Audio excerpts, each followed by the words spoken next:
सारी है।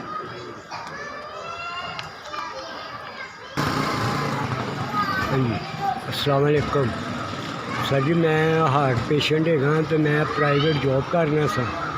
कुछ उम्र ज़्यादा हो गई, कुछ मेरे दिल के 3 वाल बंद ने, जिसकी वजह तो मैनू नौकरियों कढ़ दिता उन्होंने। छोटे बच्चे ने।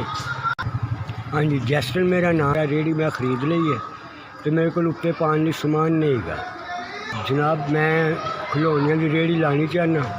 रेहड़ी मैं खरीद ली है तो मेरे को उत्ते पाने वास्ते कोई समान नहीं गा।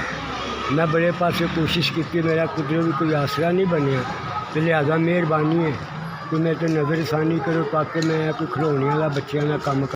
सर जी अस्सलाम वालेकुम। असी क्रिस्टन हाँ सर जी, तो ਅਸੀਂ ਰੇਹੜੀ ਲੈ ਲਈਏ ਤੇ ਤੁਸੀਂ ਸਾਨੂੰ ਕੋਈ ਮਦਦ ਕਰ ਦਿਓ। ਖਿਡੌਣੇ ਆ ਅਸੀਂ ਪਾਉਣਾ ਚਾਹੁੰਦੇ, ਸਾਨੂੰ ਪੈਸੇ ਨਹੀਂ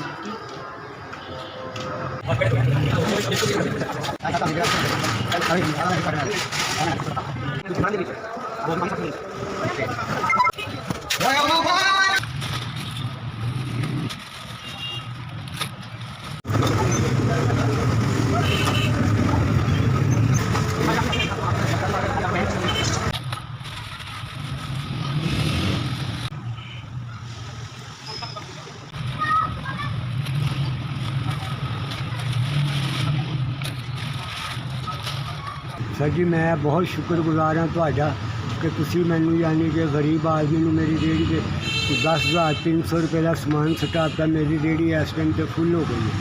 मैं दिलों जान ना तुहाडा शुक्रगुजार हाँ ताकि तुसी मैनू रोज़ रोटी के मत्थे ला दिता।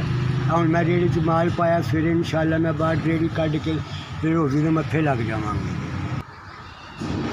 जी। सर जी मैं बड़ा ही परेशान सा तो बहुत ही यानी कि बाजार सा। रेहड़ी तो मैं ले सी लेकिन रेहड़ी के माल पाने लिए मेरे को पैसे नहीं गए सर। तो तुहाडी शुक्रगुजारी के नाल है मैं अज रेहड़ी के उत्ते माल पाया। सवेरे अल्लाह ने चाहे तो तुहाडी दुआ के नाल सवेरे मैं अपनी दुकान लावांगा। तो मैं तुहाडा दिलों जान ना शुक्र अदा करना कि तुसी मैनू इत्थों जोगा कर छड्डिया।